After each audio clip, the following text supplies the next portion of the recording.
Olá, sejam muito bem-vindos ao Psique. Meu nome é Bruna Pacheco Fortes e hoje eu vou estar falando com vocês sobre como que a gente pode transformar brigas em diálogos e como que a gente pode conseguir transformar esses conflitos que são inevitáveis em qualquer tipo de relacionamento em um espaço de conexão, intimidade e acolhimento. Então, para isso, eu vou falar um pouquinho com vocês hoje sobre comunicação não violenta. Mas antes de eu continuar o vídeo, eu já vou pedir para você se inscrever aqui no canal, curtir o vídeo, encaminhar para amigos e amigas, pro teu parceiro ou parceira também, que pode estar aprendendo com você como que vocês podem se comunicar de uma forma mais direta, que gere mais conexão e que também aumente a intimidade entre vocês.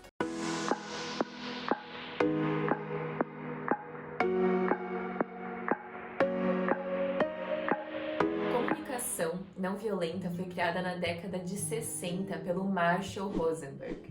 Então foi bem naquele pico nos Estados Unidos, onde as pessoas estavam lutando por direitos civis e contra a segregação racial. Então, desde essa época, o Marshall ensinava mediações e técnicas de comunicação para essas pessoas, para as pessoas conseguirem se entender melhor e resolver esses conflitos que eram tão grandes e tão enraizados na cultura americana. Então eu vim aqui falar um pouquinho sobre os 4 passos básicos da comunicação não violenta e de que forma que a gente pode estar transformando esses conflitos nos nossos relacionamentos em um espaço de maior conexão. Então, para começar esse vídeo, é importante a gente falar sobre por que a comunicação é tão importante. Então, conflitos são inevitáveis em qualquer tipo de relacionamento.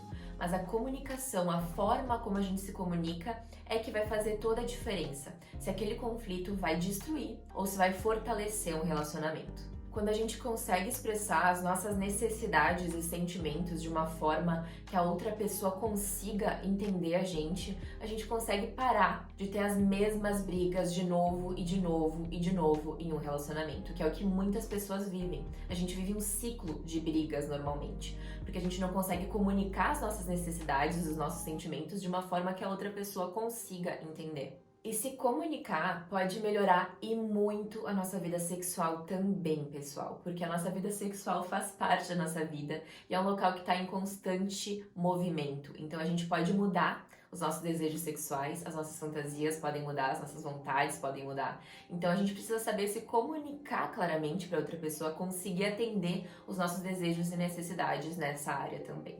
Então agora eu vou falar um pouquinho sobre os 4 passos fundamentais aí da comunicação não violenta. Então sempre que acontece alguma coisa que nos irrita ou que nos tira do sério, que nos magoa com a outra pessoa que a gente tá se relacionando ali, a gente geralmente leva pro lado pessoal e a gente acaba apontando o dedo pro outro sem realmente observar a situação de um ponto de vista neutro. Então o primeiro passo da comunicação não violenta é a observação. O que tá realmente acontecendo? A gente tende a generalizar a situação quando a gente tá com a emoção à flor da pele, quando a gente tá sentindo muita raiva ou muita tristeza, ou a gente tá muito ansioso. Enfim, a gente geralmente generaliza o que tá acontecendo, a gente coloca muito mais intensidade nas nossas palavras. Então, por exemplo, você nunca pensa em mim, você nunca me ajuda, a gente nunca mais transou. Esses nuncas acontecem muito em brigas, ou sempre. Você sempre faz isso. Esse tipo de generalização vai botar automaticamente a outra pessoa em modo de defesa. A pessoa vai se fechar para qualquer outra coisa que tu for falar. Então é importante que a gente tenha uma observação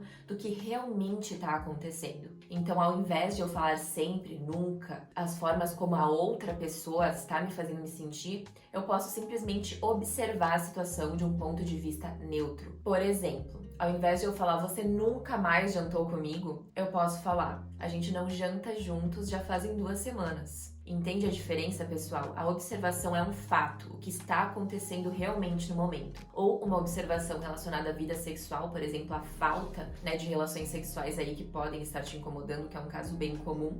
Ao invés de eu falar, a gente nunca mais transou, a gente não tá transando mais, eu não tô satisfeito, o que tá acontecendo? A gente pode comentar, olha, já fazem 3 semanas que a gente não tem um momento nosso. Entende? A forma como a gente vai comunicar, o tom que a gente vai falar também, influencia muito em como essa conversa vai decorrer. Então, o segundo passo da comunicação não violenta é o sentimento. Então, que sentimento essa observação te traz? Então, por exemplo, no caso que eu trouxe aqui pra vocês da janta, já fazem 2 semanas que a gente não janta juntos. Que sentimento isso te traz? É muito importante que você identifique esse sentimento que está por trás dessa observação. Então, se você está sentindo medo, raiva, tristeza, ansiedade, desamparo, é muito importante que você nomeie esse sentimento para conseguir expressar isso para outra pessoa. Porque quando a gente consegue expressar o nosso sentimento como ele realmente é dentro de nós, a outra pessoa vai automaticamente se abrir mais para nossa conversa. Porque não tem como ninguém invalidar o que nós sentimos.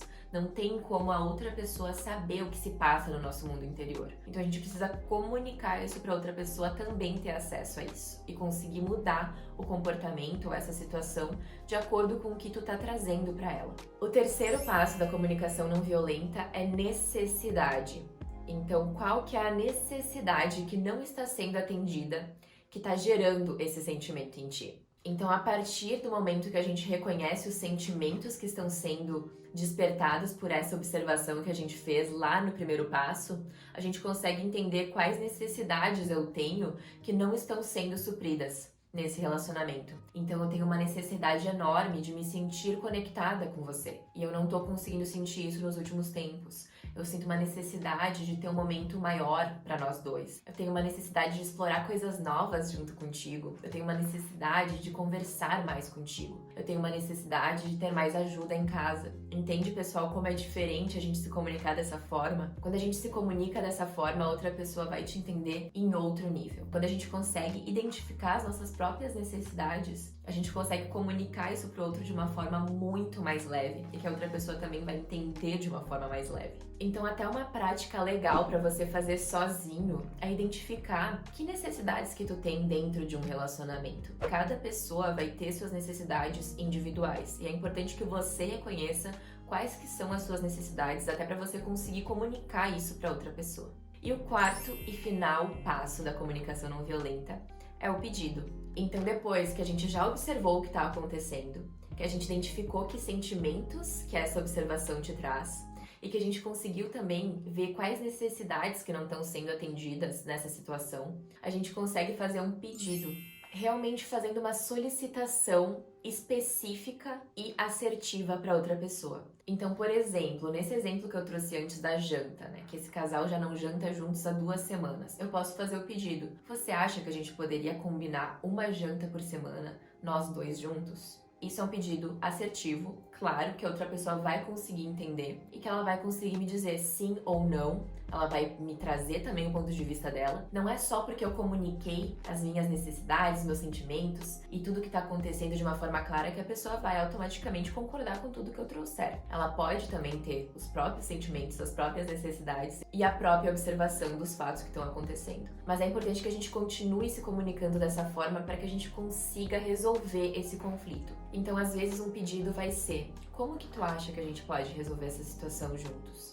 Como que você pode me ajudar nessa situação? Então, o pedido vai ser realmente uma abertura para outra pessoa repensar o próprio comportamento e que tipo de situação que tá levando, né, que tá gerando todos esses sentimentos em você. Se a gente não se comunicar, nada vai mudar. E quando a gente evita conflitos, quando a gente evita essas conversas mais difíceis, a gente evita também a intimidade. Então é muito importante que a gente não evite esse tipo de conversa. Uma última dica é só escolha um local e um horário apropriado para ter esse tipo de conversa. Então, se eu quero conversar, por exemplo, sobre a minha vida sexual com a outra pessoa, não é um bom horário que eu traga esse tipo de conversa depois do sexo ou na cama. Por mais que pareça ser um local apropriado, não é, pessoal. É importante que a gente esteja fazendo outra coisa, que a gente esteja focado naquele momento, em outro local que não seja a cama para falar sobre problemas sexuais. Então, escolher um momento em que a pessoa esteja aberta, que a pessoa esteja de bom humor, que a pessoa esteja presente e conseguindo te escutar é essencial para ter esse tipo de conversa mais difícil.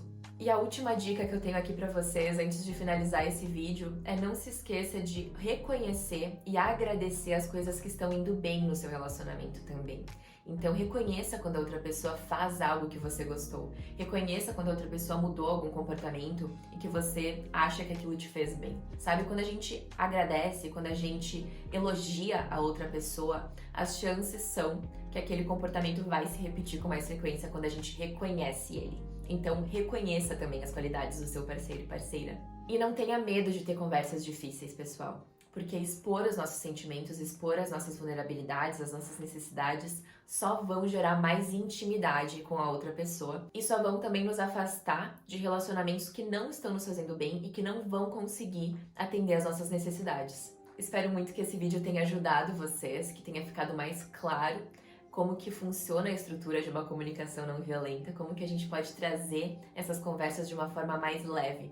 E essas conversas podem ser utilizadas para qualquer tipo de coisa. Então pode ser pedidos de casa, pedidos sexuais, qualquer área realmente. É importante que a gente traga esses 4 passos da observação, sentimento, necessidade e pedido para qualquer área que a gente queira, porque esses passos podem realmente transformar qualquer conversa. Não se esquece de se inscrever aqui no canal, curtir esse vídeo, comentar aqui embaixo se você gostou, qual reflexão que te trouxe esse vídeo e também me seguir nas redes sociais. Muito obrigada, pessoal, por terem assistido.